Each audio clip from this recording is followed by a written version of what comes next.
Bonjour à tous, bienvenue dans cette vidéo. Aujourd'hui, on va parler du film qui est l'un des pires des films de Godzilla. Donc, le film Godzilla. Bah, faut bien en parler ce film. Mais moi, je trouve que j'aime bien. Moi, je suis pas difficile parce que j'aime bien aimer ce film. Mais tout le monde le considère comme le pire film de Godzilla avec Godzilla vs Megalon. Donc, c'est parti. Commençons l'histoire de ce film. Donc, faut savoir, c'est une suite directe, un peu la suite directe de Godzilla Epira et Mothra duel dans la mer du Sud, parce que Godzilla recherche un nouvel abri. Il se dirige vers une île appelée l'île Solgel. Donc là, c'est une île où ils font des expériences météorologie, donc pour contrôler la météo et tout ça, pour avoir des jours de pluie, des jours sans pluie, et donc voilà.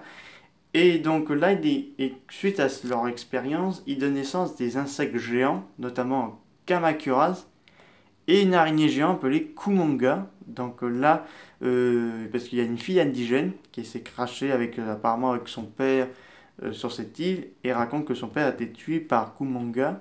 Et là, les Kamacuras découvrent un œuf géant. Donc on ignore qu'est-ce que c'est. Et quand les Kamacuras arrivent à casser l'œuf, il s'agit d'un bébé Godzilla. Donc Minila ou Minira. Donc certains personnages vont aimer, d'autres vont pas aimer ce personnage. Et donc là, Godzilla, il apparaît et il va sauver la vie de Minera et il va l'élever pour apprendre comment à vivre dans cette nature sauvage. Donc il faut savoir que Godzilla dans ce film a une tête assez mélange entre reptile et grenouille. Donc c'est un peu bizarre. Le costume, le Godzilla, c'est un peu dommage qu'il est un peu bizarre parce que j'ai l'impression qu'il a passé après une séance d'hôpital ou quelque chose comme ça. Et il faut savoir aussi que le film avait très peu de budget parce que les seules destructions que vous voyez c'est quand Godzilla arrive sur l'île et qu'il défonce un peu les, le- la zone des recherches pour la météorologie. Il faut savoir aussi que tellement qu'il fallait faire des économies parce qu'il faut savoir que les maquettes a été tournées pour préserver un peu les maquettes, ça a été tourné en Guyane. Donc pour éviter le gaspillage d'argent et tout ça. De toute façon, c'était un film pour Disney pour aux enfants, parce qu'il faut savoir, en 1967, il y a eu beaucoup de films de kaiju, notamment Le Fils de Godzilla, également King Kong s'est échappé, Gilalak, Ultra Seven, La Toei sort son Tokusatsu, Gamera Jayos, Yongari, Gappa, donc il y avait toutes sortes de films. Et donc là, beaucoup de personnes ne vont pas trop aimer le film, malgré que la musique ça a été composée par Maruso Sato, qui avait déjà composé pour Godzilla Regame en 1955. Moi, je le trouve assez bien. Enfin, je ne dis pas qu'il faut regarder comme un premier Godzilla. Vous voyez plutôt comme un dixième ou un onzième film de Godzilla parce que si vous regardez ce premier film de Godzilla, j'ai peur que vous allez arrêter immédiatement la saga.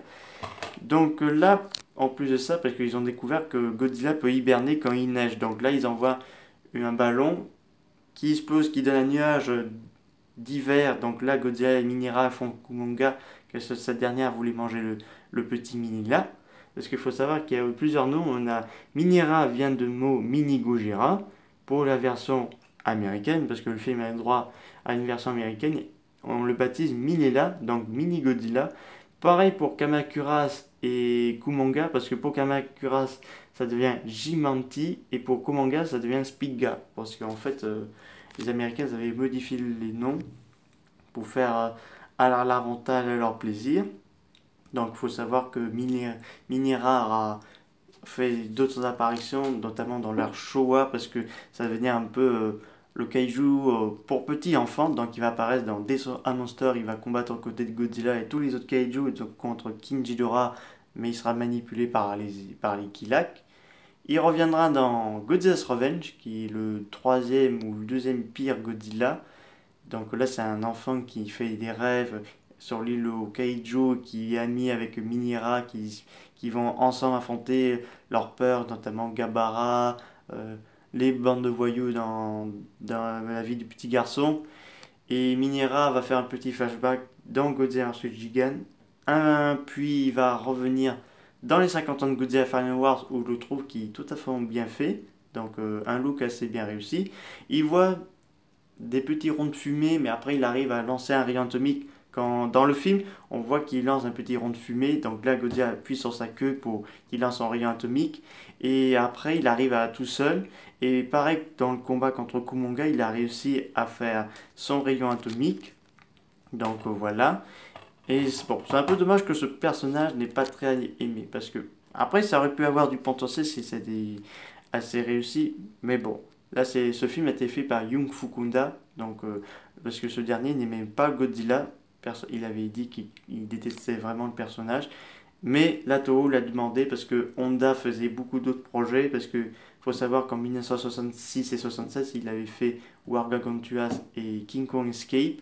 Donc c'est en 1968 que Honda va refaire un film, va faire des films de Godzilla, mais jusqu'à début des années 70, ça sera Yoshibano, Jung Fukunda, et fin des années 70, ça sera Honda pour Terror of Mechagodzilla.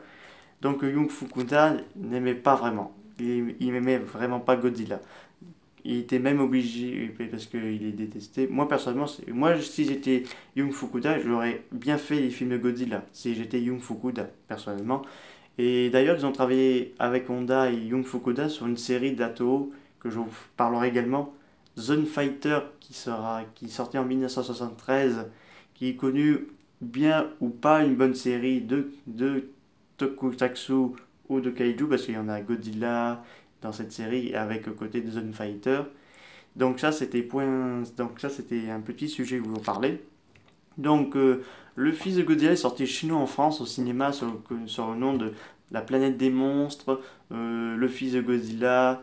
euh, Aux États-Unis c'est sorti le Son of Godzilla, et en allemand je ne me rappelle plus le titre, mais donc parce que j'adore le titre français, parce que vu que ça s'appelait La planète des monstres, ils ont dit oh on va avoir une planète avec plein de kaiju et tout ça, mais ils vont se rendre compte ah bah c'est un film de Godzilla, un Godzilla avec son fils, mais les seules créatures que Godzilla affronte c'est Kumonga et Kamacuras. Donc Kamacuras et Kumonga vont revenir dans plusieurs projets, notamment Kumonga va revenir dans Desert a Monster, malgré qu'elle s'est fait tuer dans Le Fils de Godzilla, et va revenir également dans Godzilla's Revenge. Mais par contre, pour Godzilla's Revenge de 1969, ce sont des flashbacks, ce ne sont pas des nouvelles scènes de films. Et Kumonga reviendra dans Petit Flashback dans Godzilla vs Gigan.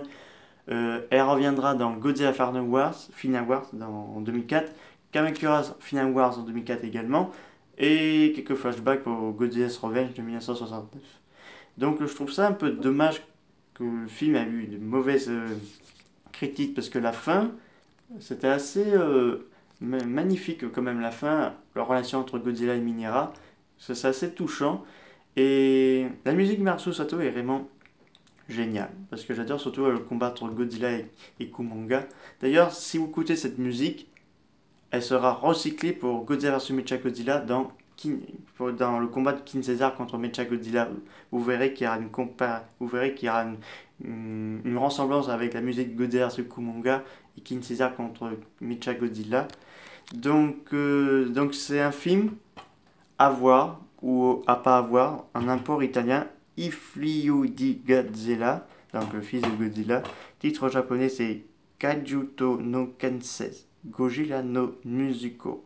Donc import italien, donc version japonaise, version italienne. Et j'ai eu la chance d'avoir un petit prospectus, enfin avec le DVD. Donc je vais vous montrer ça.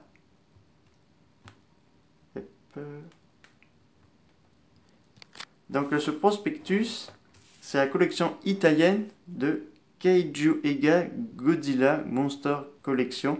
Donc vous avez un peu de tout. Donc là vous avez le fils de Godzilla, Mothra vs Godzilla de 1964, parce qu'ils ont utilisé un peu les images de l'RCI Millennium, Godzilla vs Chodora, Godzilla vs Gigan. Donc là ce sont des versions japonaises et versions italiennes. Vous avez King Kong vs Godzilla, mais c'est pas des versions japonaises, celui-là c'est une version américaine et italienne. Godzilla vs Epira, version japonais et italien. Godzilla vs Megalon, version japonais et italien. Et enfin Godzilla vs Mechagodzilla, version italienne et japonais. Et il y en a également Terror of Mechagodzilla que je vous montrerai bientôt. Donc le poster est génial. Bon, c'est un truc italien, mais j'arrive quand même à comprendre un peu. Gojira Collection, avec l'image de chaque avec du 54. Donc c'est un film à voir à vos risques et périls pour ceux qui aiment plus des bonnes films d'action. Moi j'ai bien aimé parce que je suis pas vraiment une personne difficile. Je recommande pas vraiment, mais allez-y parce que quand même ça vaut le tout pour un 10e ou un 11e achat de DVD de Kaiju pour ce Godzilla. Si vous voulez vraiment acheter un premier film Godzilla, achetez-le par exemple ceux du Monsterverse ou le Godzilla 54. Parce que mon premier Godzilla que j'ai regardé, c'est Godzilla 2014 et le Godzilla Far New Wars. Donc c'est à partir de là que j'ai eu mon coup de foudre pour Godzilla. Donc voilà, c'est la fin de cette vidéo pour le fils de Godzilla. Si vous avez des questions, n'hésitez pas à me le dire dans les commentaires. Allez sur Amazon pour le film. Si ça vous tente ou pas, si ça vous plaît, c'est super. Ça me fait très plaisir de vous parler de ce film. Je vous dis à très bientôt. Au revoir.